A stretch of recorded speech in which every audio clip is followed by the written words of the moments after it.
प्रीतम पूरा गांव में राजन के साथ उसकी पत्नी उपासना रहती थी। उपासना 7 महीने की गर्भवती थी। उसके पहले से 2 बेटियां थी, अंजना और चारू। राजन को बेटा चाहिए था, इसलिए वो हमेशा किसी न किसी बहाने अपनी पत्नी को बेटा जन्म न देने के कारण उसे सुनाया करता था। बेटे के चाह में वो अपनी दोनों बेटियों से भी नफरत करने लगा था। एक दिन वो बाहर से शराब के नशे में घर आता है। उपासना अपनी दोनों बेटियों को खाना खिला रही थी। आते ही वो अपनी पत्नी और दोनों बेटियों पर चिल्लाने लगता है। अरे कितना खाएगी ये दोनों? इसे खिलाकर क्या मिलेगा? आज ना कल तो मेरे पैसे ही बर्बाद करेगी। आप ये क्या बोल रहे हैं? ये भी तो आपके ही बच्चे हैं। चलो, आप यहाँ से होश में नहीं हो, इसलिए ऐसी बहकी बहकी बातें कर रहे हैं। छोड़ो मुझे, मैं बिल्कुल होश में हूँ। तुम तीनों माँ बेटी के कारण मुझे शराब पीनी पड़ती है। कान खोल कर सुन लो, अगर इस बार तुमने बेटे को जन्म नहीं दिया तो तुम्हारे साथ बहुत बुरा होगा। तुम्हारी दोनों बेटियों के साथ तुम्हें भी घर से बाहर निकाल दूंगा, समझे? इतना बोलकर राजन लड़खड़ाते हुए घर के भीतर दूसरे कमरे में चला जाता है। अपने पिता की बात सुनकर दोनों बेटियां भी सहम जाती है। पिता के जाते ही दोनों अपनी माँ से पूछने लगती है, क्या हुआ माँ? आपको पिताजी क्यों डांट रहे थे? पिताजी बहुत गंदे हैं, वो बेवजह आपको क्यों डांटते रहते हैं? उपासना आंसू पोंछते हुए अपनी दोनों बेटियों से बोली, ऐसा नहीं बोलते अपने पिता के बारे में, वो अभी गुस्से में है इसलिए ऐसे डांट रहे हैं। मेरे बच्चों, तुम लोग खाना चालू रखो। चलो शाबाश, जल्दी खाना खत्म करो। इतना बोलकर वो दोनों बेटियों को पूरा खाना खिला देती है। समय बीतने लगा। उपासना भविष्य के बारे में सोच सोचकर परेशान हो रही थी। अपने पति के द्वारा दी गई धमकी के कारण वो दिन रात डर में रहती थी। उसे डर था कि अगर उसे इस बार भी बेटी हुई तो उसके पति के गुस्से से उसे कौन बचाएगा। अगर उसने सच में मेरी बेटियों के साथ घर से निकाल दिया तो कहाँ जाऊंगी? मेरा तो इस दुनिया में कोई नहीं है। हे भगवान, इस बार मुझे बेटा ही देना। वो मन ही मन बेटा के लिए हमेशा भगवान से प्रार्थना करती थी। आखिरकार 2 महीने कैसे बीत गए पता नहीं चला। एक दिन आधी रात को अचानक उपासना को प्रसव पीड़ा शुरू होने लगी। उसके बाद राजन अपनी बेटियों को सोता छोड़ उपासना को एक सरकारी हॉस्पिटल में भर्ती करवा देता है। उसे अपनी पत्नी के दर्द या तकलीफ की चिंता नहीं थी, उसे तो बस अपने होने वाले बेटे की चिंता थी। उसे पूरा भरोसा था कि उसे बेटा ही होगा, इसलिए वो डॉक्टर से बोलता है, डॉक्टर, मेरे बच्चे को कुछ नहीं होना चाहिए। ये क्या बोल रहे हैं? माँ की कंडीशन खराब है और आप अभी भी बच्चे के बारे में सोच रहे हैं। मैं वही बोल रहा हूँ कि बच्चे के साथ माँ का भी ध्यान अच्छे से रखना।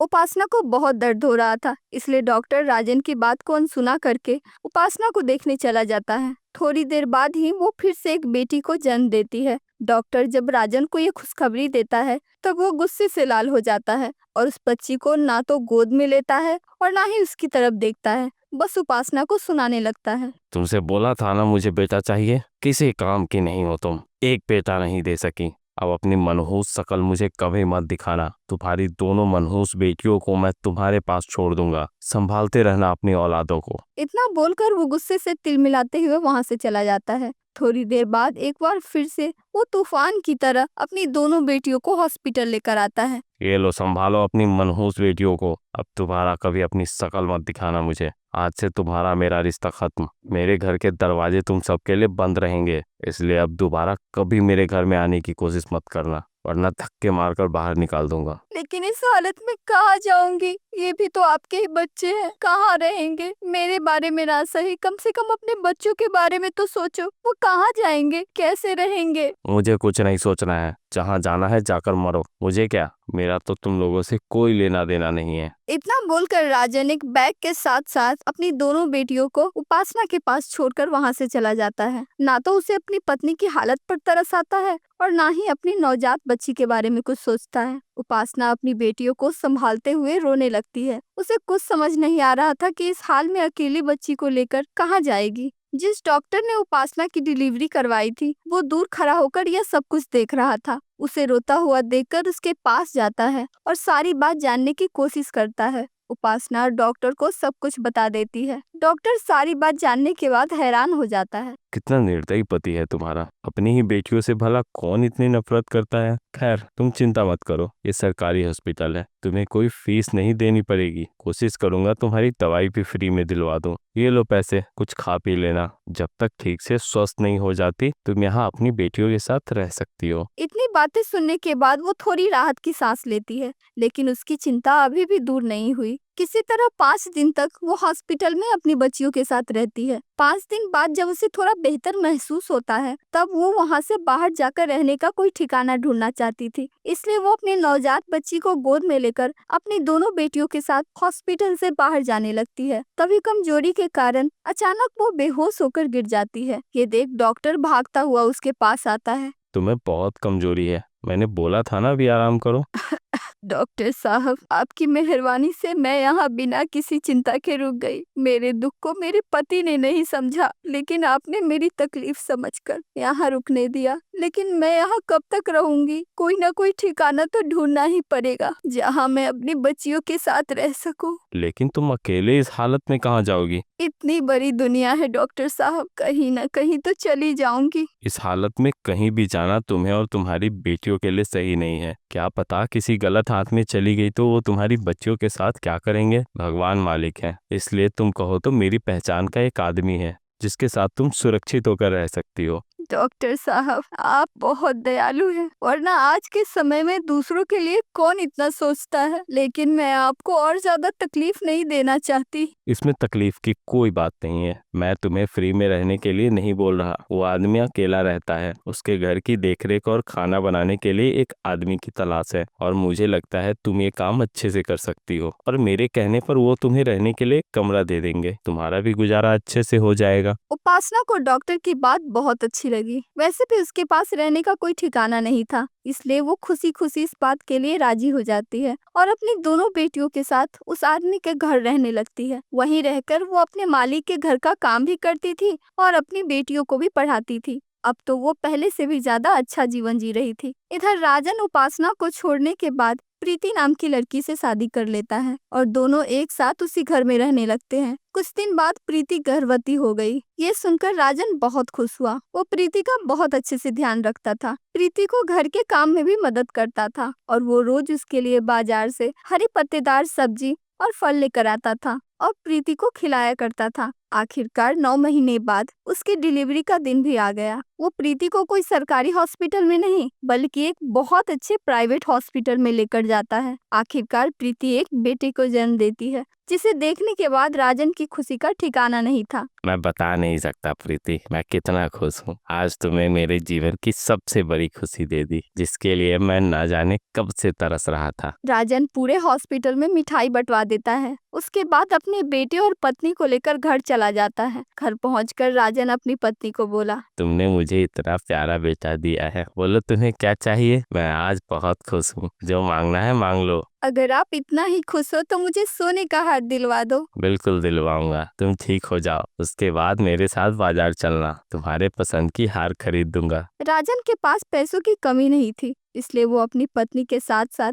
अपने बेटे आर्यन की भी जिद को पूरा करने लगा। धीरे धीरे समय बीतने लगा। बिना बोले ही राजन अपने बेटे के सारे डिमांड पूरे करता था, जिसके कारण वो दिन पर दिन घमंडी और जिद्दी होता गया। राजन उसे बच्चा समझकर उसकी सभी आदतों को नजरअंदाज करता गया। धीरे धीरे वो बड़ा हो गया, लेकिन उसका पढ़ाई में जरा भी मन नहीं लगता था। हमेशा कॉलेज बंक करके अपने आवारा दोस्तों के साथ मटर गश्ती करने अपने पिता की कार से कहीं न कहीं घूमने निकल जाया करता था। ये देख राजन अपने बेटे के लिए चिंतित होने लगा। वो एक दिन प्रीति को बोलता है, अपने लाडले को समझाओ, थोड़ी पढ़ाई कर लेगा, वरना उसे पूरी जिंदगी कोई नहीं पूछने वाला। कहो पढ़ाई के साथ जरा काम धाम पर ध्यान देगा। मैं कब तक काम करूंगा, अब मैं बूढ़ा हो रहा हूँ, मेरा पूरा शरीर थक रहा है। अरे आप शांत हो जाओ, वो खुद समझ जाएगा। अभी वो बच्चा है, मस्ती करने के दिन है उसके, मैं समझा दूंगी। इतना बोलकर प्रीति वहाँ से चली जाती है। असल में उसे भी बस पैसों से मतलब था। वो पैसों के लिए राजन से शादी की थी ताकि एक दिन इस घर की मालकिन बन सके, इसलिए वो अपने बेटे को भी अपनी तरह बना रही थी। वो अपने बेटे को कुछ नहीं बोलती थी, उल्टा उसके हर गलत काम में उसका साथ देती थी। इसलिए आर्यन अपनी माँ से ज्यादा प्यार करता था, लेकिन अपने पिता से नहीं।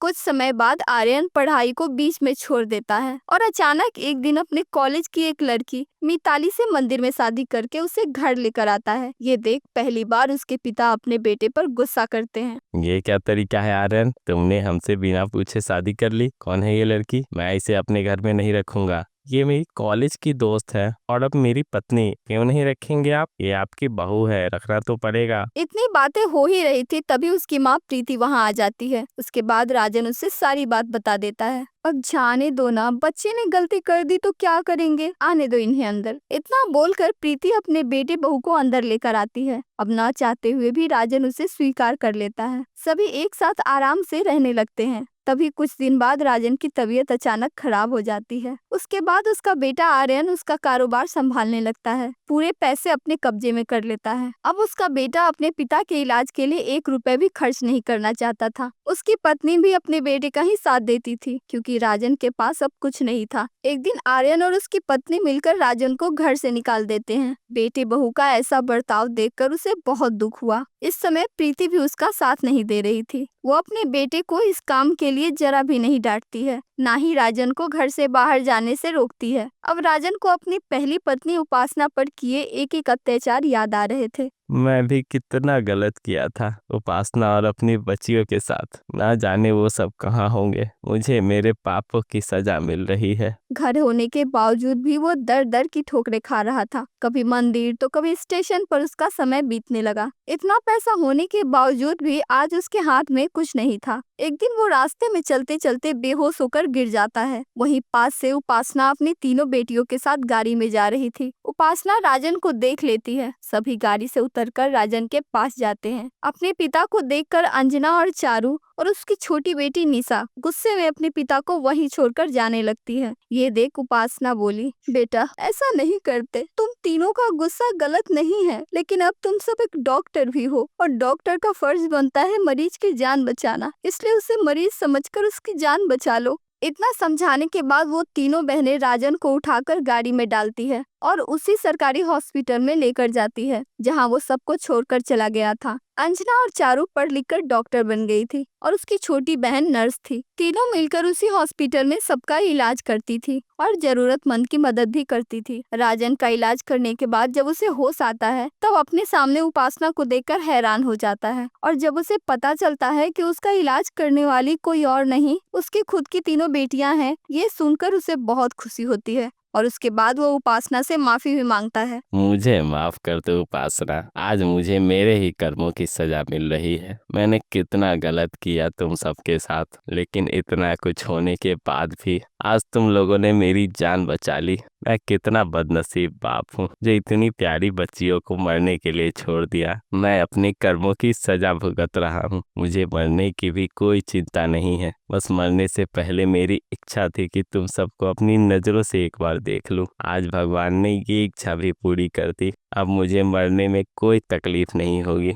ये सुनने के बाद उपासना और तीनों बेटियों को भी उस पर दया आ जाती है, इसलिए वो सभी राजन को अपने घर में लेकर जाते हैं जो तीनों बहनों ने मिलकर खरीदा था। अब राजन सुधर गया था, इसलिए वो अपने परिवार को दोबारा पाकर बहुत खुश था।